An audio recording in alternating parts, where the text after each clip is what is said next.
Maoist ఉద్యమ చరిత్రలో మరోసారి అతిపెద్ద లొంగుబాటుకు సన్నాహాలు జరుగుతున్నాయి.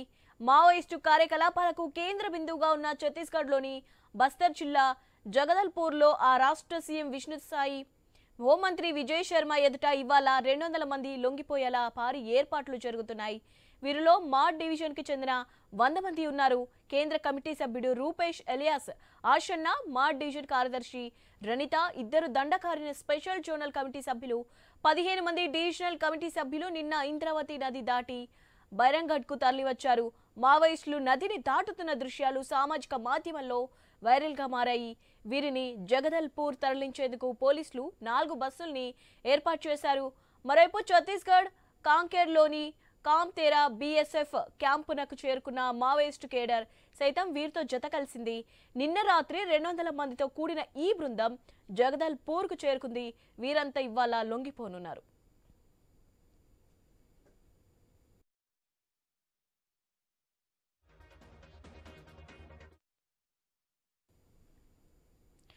లొంగిపోయే ముందు మావోయిస్టు అగ్రనేత ఆసన్న తన సహచర మావోయిస్టులకు భావోద్వేగ సంతోషం ఇచ్చారు.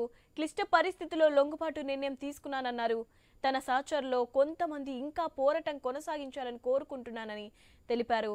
హింసా మార్గాన్ని వీడి జనజీవన స్రవంతిలోకి రావాల్సిన సమయం ఆసన్నమైందని స్పష్టం చేశారు. మావోయిస్టులు లొంగిపోవాలనుకుంటే తనను సంప్రదించాలని ఆసన్న సూచించారు.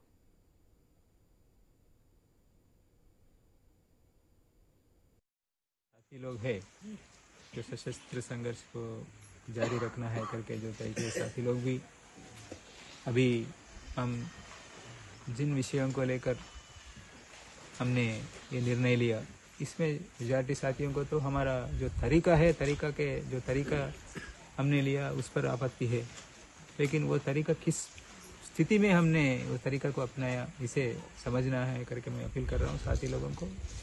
आप लोग भी सोचना चाहिए। आप लोगों का सुरक्षा का चिंता जरूर है। हमें पहले हम बचना है, बाद में हम क्या करना है करके सोच सकते। जो मौका है उसको इस्तेमाल कर सकते।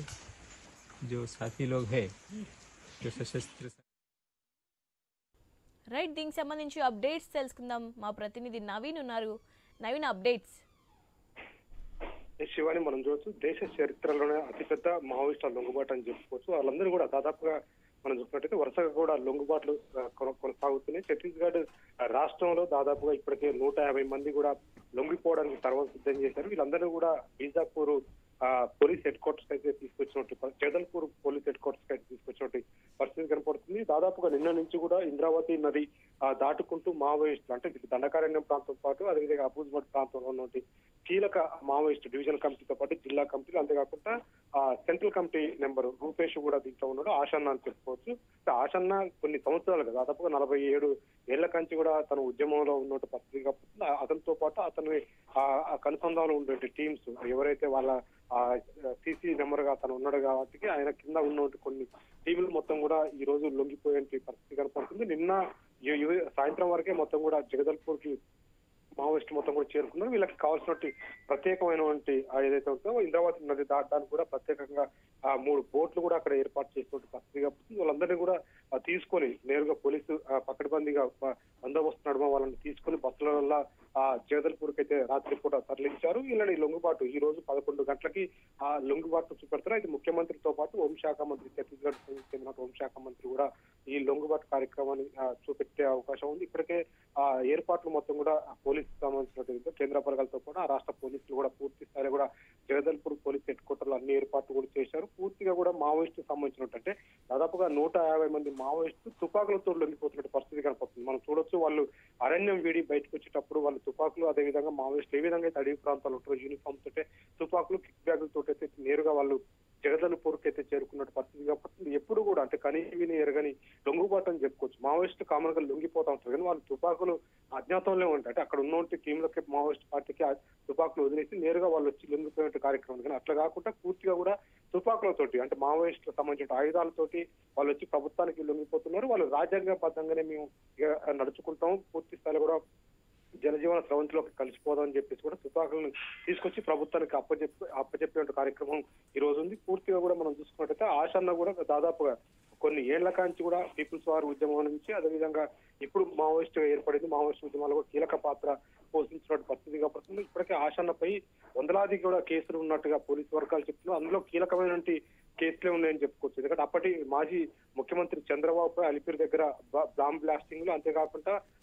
ఉమేష్ చంద్రకు సంబంధించిన ఐపీఎస్ అధికారిని ఆ రోజు హత్య చేసినట్టు ఘటనలో కీలక పాత్రధారిగా ఆశాన ఉన్న పరిస్థితి కాబట్టి అలాంటి కోపంలో కేసులు కూడా ఆశాలపై ఉన్నటువంటి పరిస్థితి మనం చూడవచ్చు. అయితే పూర్తి స్థాయిలో కూడా ఆశాలపై ఉన్నటువంటి కేసులు మొత్తం కూడా ఇటు కేంద్ర ప్రభుత్వం కానీ ఇటు రాష్ట్ర ప్రభుత్వాలు కూడా తీసేసే విధంగా కూడా అన్ని కూడా సెటిల్మెంట్ చేస్తామని చెప్పారు. ఆయన కావాల్సిన ఏదైతే లొంగిపోతే ఖచ్చితంగా మీద రివార్డు ఉంటుంది. రివార్డుకి సంబంధించిన అమౌంట్ కూడా నేరుగానే ఏమంటే చెక్ రూపంలో లొంగిపోయిన మరుక్షణం ఇచ్చేటట్టు కూడా అన్ని ఏర్పాట్లు కూడా ప్రభుత్వం చేసినటువంటి పరిస్థితి ఉంది. పూర్తి స్థాయిలో కూడా మనం చూసుకోవచ్చు. ఆశన్న అజ్ఞాత వీడియో వదిలేటప్పుడు అక్కడ ఉన్నట్టు కొంతమంది మహిళలకు సెకండ్ ఇచ్చి వస్తున్నారు. ఎందుకంటే ఇంతకాలం కూడా దాదాపుగా దశాబ్దాల కాలం కాంచి కూడా ఆ ప్రాంతంలో తను పనిచేసినట్టు పరిస్థితి కాబట్టి అడవి ప్రాంతంలో అక్కడ నిత్యం గిరిజనుల వెంట ఉంటూ వాళ్ళ సమస్యలను తెలుసుకుంటూ వాళ్ళకి కావాల్సిన డిమాండ్స్ తీర్చుకుంటూ ఆ ప్రాంతంలో కొన్ని దళాల